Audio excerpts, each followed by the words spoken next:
we'll move on to our proposed 2025-26 budget presentation, and I'd like to introduce Dr. Grace Chan. Thank you. Okay, thank you.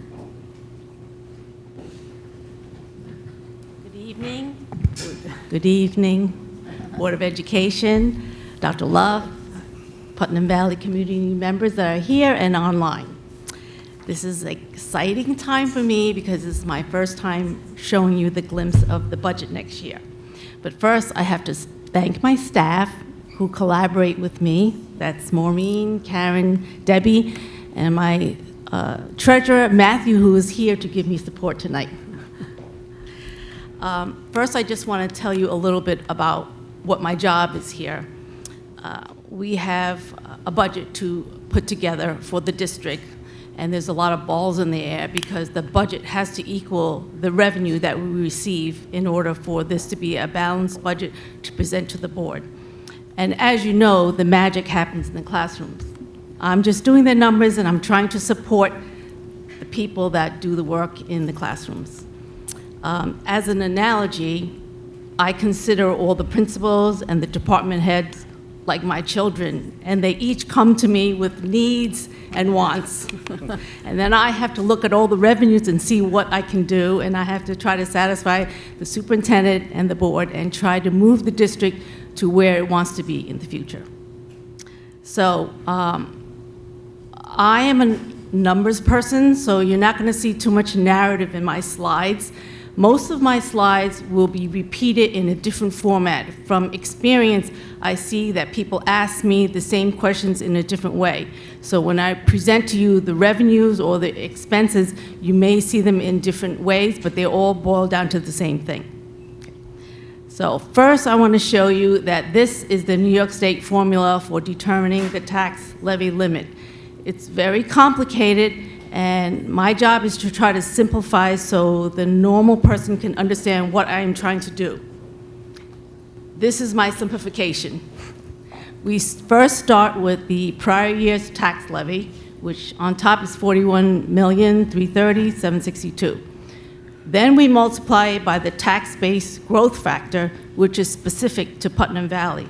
It has to do with the quantity change in the taxable properties in Putnam Valley.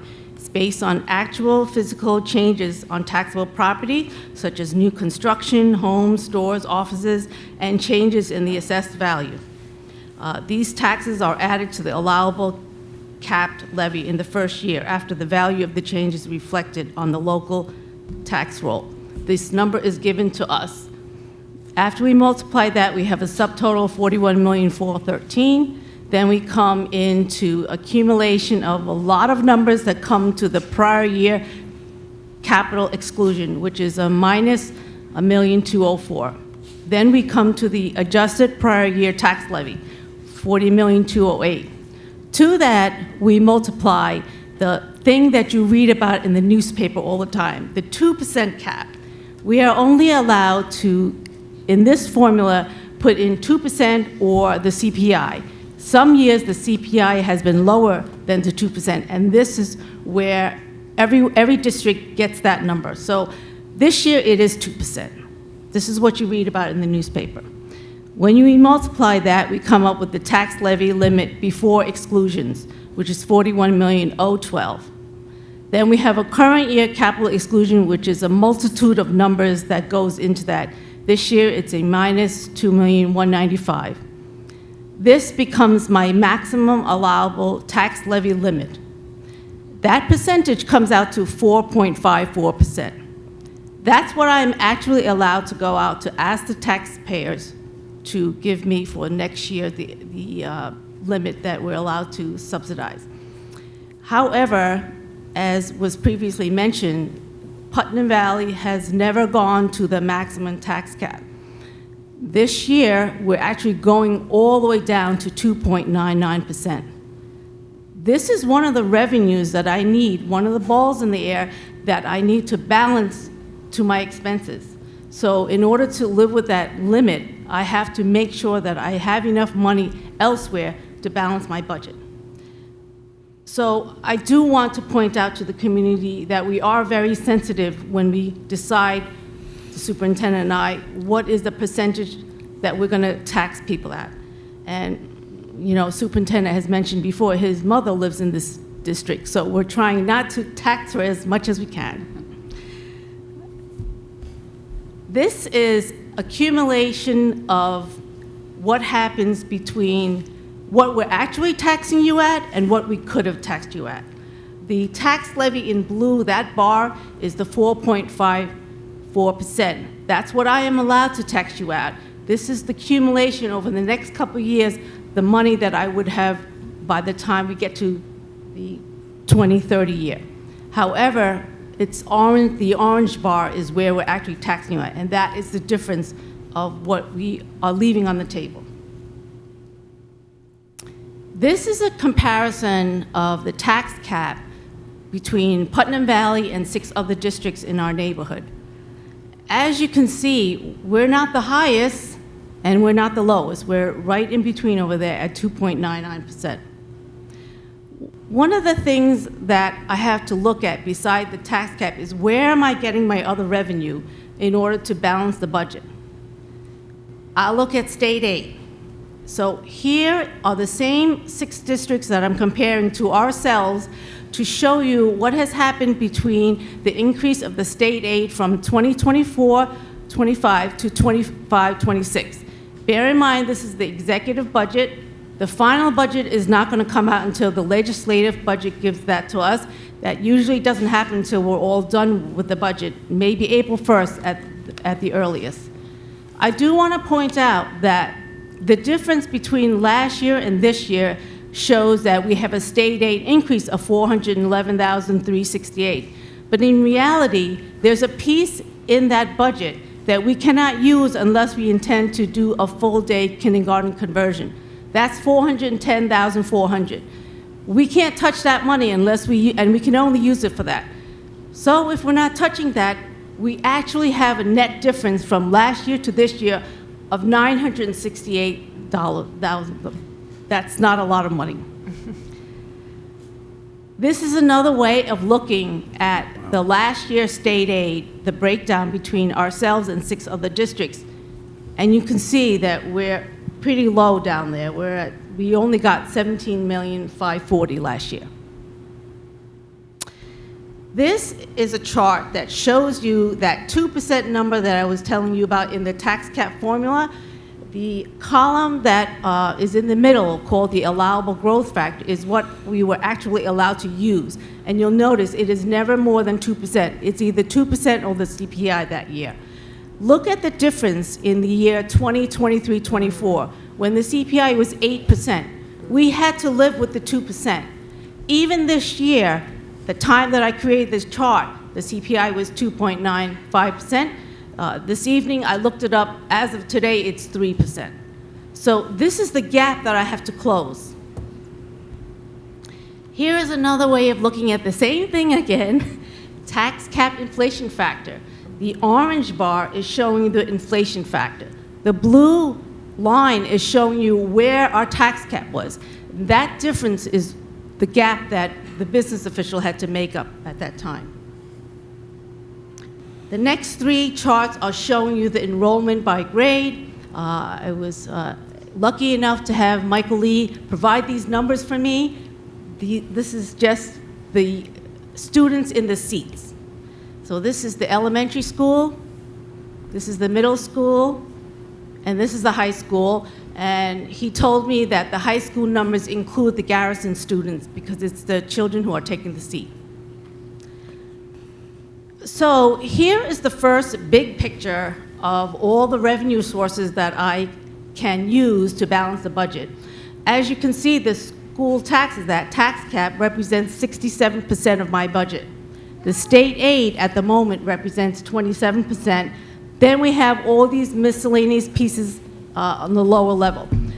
What I did next in the next chart is to isolate these other pieces to show you what percentage they are of the whole local revenues. And as you can see, the Garrison tuition represents 37% of the extra money that we would receive if all those students do in fact come to our district next year. Again, this is my revenue source and showing you by comparing the last year's adopted budget to the proposed budget and the percent change. The percent change in the revenue source is going to be the same percent change in your budget because the budget and the revenue have to equal each other. I wanted to note to you that at the bottom right-hand, 4.58% sounds like a really big number that my budget to budget increased by 4.58%. But there's a very big number inside that. It is the transfer to capital line. It's about $1,209,000. If I remove that one number from my budget, the budget to budget increase would have only been 2.58%. Now we come to a question that we are often asked: what is the cost to educate a child in our district? I have to mention that it depends on what components are in this. So you sometimes will get different numbers because it depends on what it includes. So we chose to create this slide to use the transparency report, which will be on our website, and this is the most current numbers that we have to compare to the other 6 districts. The transparency report does exclude transportation, charter school tuition, other tuition, debt service, and other.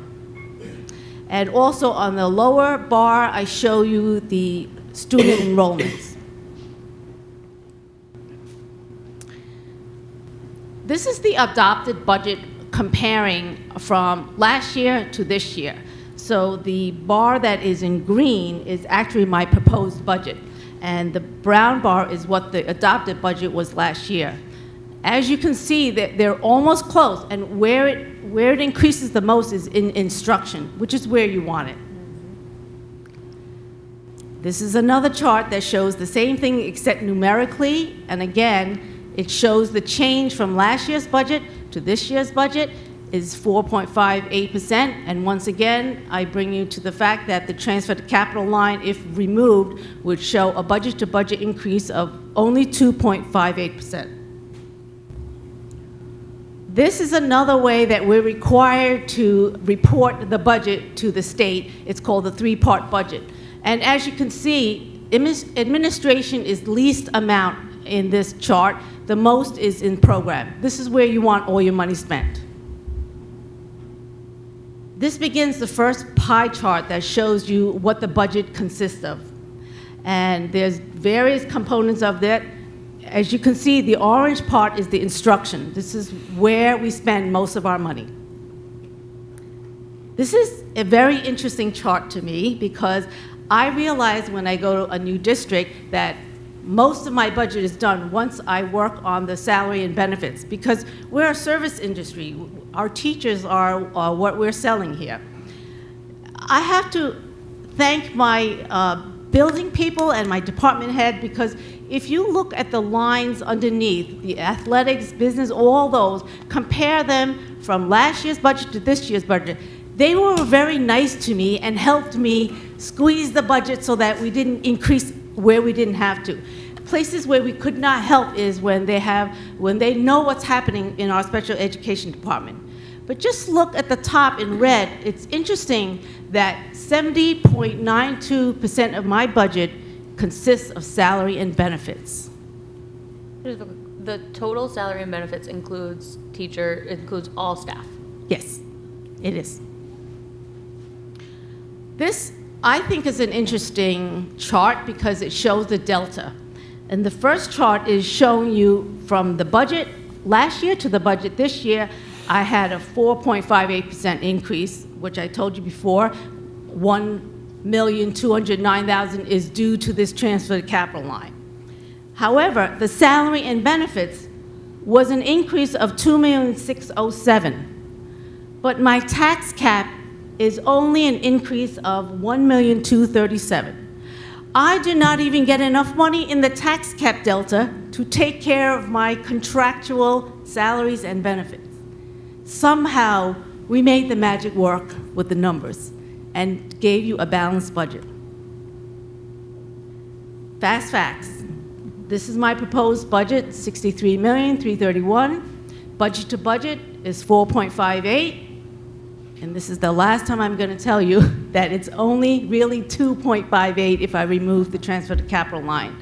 And my proposed tax levy increase is 2.99. You will see a couple of propositions when you go to vote. The first one is always there. It's the proposition to vote on the budget. The second one is the proposition to vote on the bond, which is going to be determined based on the conversations we've had this week and right before my presentation. And these are the important dates to remember, mostly May 20th, but also there's a date, April 22nd, where we deal with the absentee ballots, which our district clerk can help you with. Thank you. Does anyone have any questions? Dr. Chen, I have to applaud you and the department for putting this together. This is an outstanding presentation, one of the best I've seen. Thank you. Since attending board meetings, going back quite a while. Really, it explains everything. Can you talk about how you made the magic work? Where did that extra money come from? Since you yourself said we didn't have enough to even cover the salaries. Right. So we do have reserves for the employee retirement, and it's there to be used if we need it. And I notoriously take money out from that every year. And if I'm so lucky at the end of the year that I have fund balance, then I try to put it back into it for the rainy day for the future. But Sure. if I don't, especially a year like this year, that I use $1 million something to balance that budget. So whatever was in my expense line for the employee retirement, I took that out to balance the budget. That was one way. I also used some fund balance in there, and we have the Garrison tuition coming in, which is new. I think you started in 2023 with 3 students, and this year you went up another 10 or 18? 13, okay, and then Another next 10 year we next have year. more. Yeah, so that's excellent. I also want to comment on a 2.99.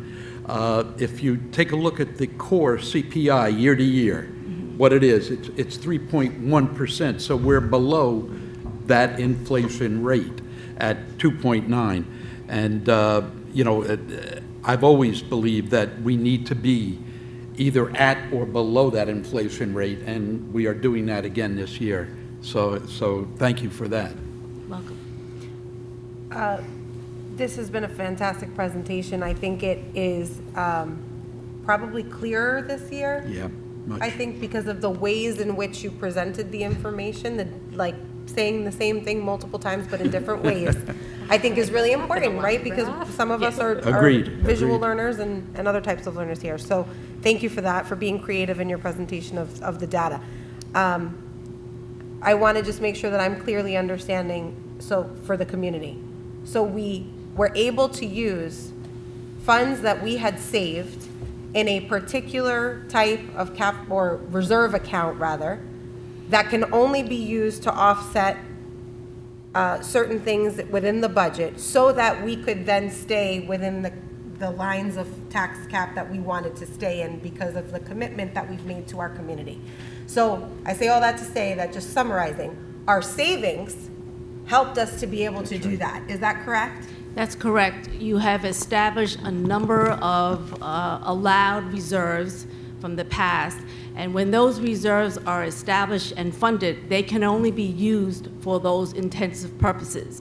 When you establish DERS Employee Retirement Reserve, you can only take those funds out to pay for ERS expenses. You cannot use that for capital projects or TRS expenses or anything else. So you have to be very careful when you have fund balance at the end of the year to see what you're going to fund the reserves on.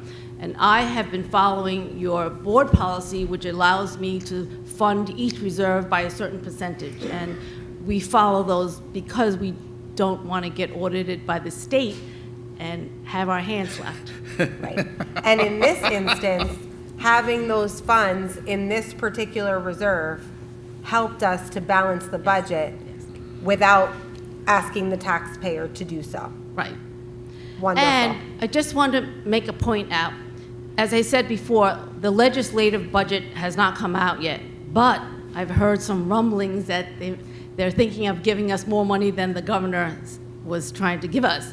If that happens, as you see, I'm presenting you a balanced budget, but if that happens and I get more revenue, next year when all this unfolds, I might not have to take that money out of the ERS reserve, or maybe not 100% of it. Yeah. But if we did, Yes, it's there. it's there. And it's there as a cushion to ensure that we don't have to go and get that money from elsewhere, which AKA would be the community, right? Right. And when I take that money out, I can only use it to pay the ERS bill. If my bill doesn't come out as much as what I took out in the reserve, I must return it to that reserve. Right. Right. Right. So all of these are safeguards, Yes. so that in any one of these savings instances, right? I have a savings account for this that I can only use for this. I have a savings account for this that I can only use for this. In all of these instances, there are so many safeguards so that money cannot just be moved wherever we want it to be moved. We have certain rules and obligations we have to follow. Right, that's correct. And sometimes people ask me how I like my job, but there are rules. I'm just a rule person. I follow all the rules. These rules are set down by the state. The auditors come and look at us every single year. You can read our audit report. If I did anything wrong, they're going to tell you in the report, and we're going to get slapped. So I think the job is easier than a teacher because it's black and white. This is what I can do, and I do it. Very good. Thank you so much. Thank you. You're welcome. You gotta wait, sorry. Public comment, you could ask the questions, because otherwise no one from home will be able to hear it. That's fine. I have You go. one question. Is this going to be available on the website, the presentation? Yes. Okay. So just I need to look at it. two things I wanted to clarify. The difference of the slide that was last up, the 4.58% budget to budget, which would be the allowable, the 4.58 allowable tax levy cap versus the 2.99, and I know we had shown the slide. If you take those 5 years, those figures range from $639,999 the first year to $698,315 year 5.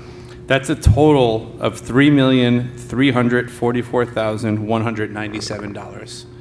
So that's how much, just in a 5-year period, we're taking out of our revenue source by not going to the tax levy cap. Now, there's many districts that would take that gladly take that $3 million from their community and find something to spend it on.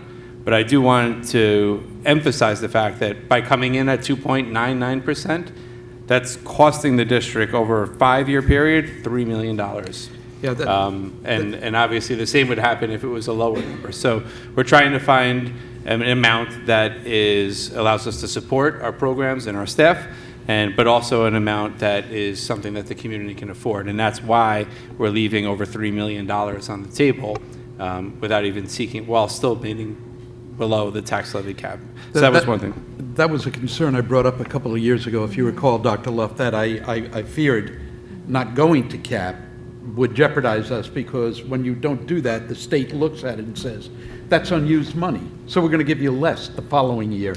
And that is always a concern, but I could not, with a clear conscience, 4.5% and present that to the community. Right. I'm not suggesting we do. I just wanted to point out No, and that. I understand that. Like I say, we need to be at or below inflation, and we've done that, and I applaud everybody who was able to put this budget together so successfully.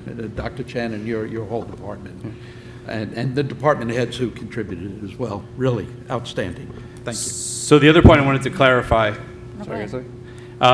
we spoke a lot about transfer to capital. Just for the community, I want to make sure everyone understands what that means. So transfer to capital is one of the ways in which we could accomplish capital projects and still receive state aid. It comes out of our existing operating budget, right? So it comes out of, there's no additional revenue source that's funding that. We could take that money and put it towards programs, but that money was earmarked to go towards capital improvements, which allow us to get the state aid back. In this case, those improvements include the high school turf, track, and fencing. Why that's important is we're essentially paying for that out of our existing funds, which means we're not going out to the taxpayers and requesting a bond. We're not asking to increase taxes, right? We're using the funds we already have to pay for a project that would have been added to sort of the $13 million project we were just discussing. Right. So it's a way for the district to accomplish projects without incurring any interest costs, We're paying for it up front, and we're not asking the taxpayers for anything. So anytime it's possible to do that, we always look to do that. We replaced the majority of the high school roof the same way, using existing funds, put into a transfer to capital, and we received state aid back on that work. We never went to the community and asked for a penny more of your tax dollars in order to accomplish nearly $2 million of roof work, and the same will be true for nearly $2 million of field work. That's $4 million less than would have been added to the bond that we discussed this evening. So that's what that capital outlay means when we discuss it. And also, I didn't tell the public that that amount on the line for transfer to capital this year is for the track. Yeah. Yes. So I do want to quickly thank Dr. Chan and her department for their very hard work. I thought the presentation was awesome, so I'm glad everyone else thought the same. And this presentation will be repeated for the next several meetings, and ultimately the board will have to make a decision regarding the adoption of the proposed budget. So thank you all. Will this presentation be given in other forums? Or questions be able to be asked in other forums? Yes, so as we do every year, we'll have listening hours, Q&A sessions, similar to the bond project. We'll go anywhere at any time to talk to anyone who's interested in hearing it. So there'll certainly be more opportunities for smaller group discussions as we do for anything. Thank you. Okay. Thank you, Dr. Love. And Grace. Okay, so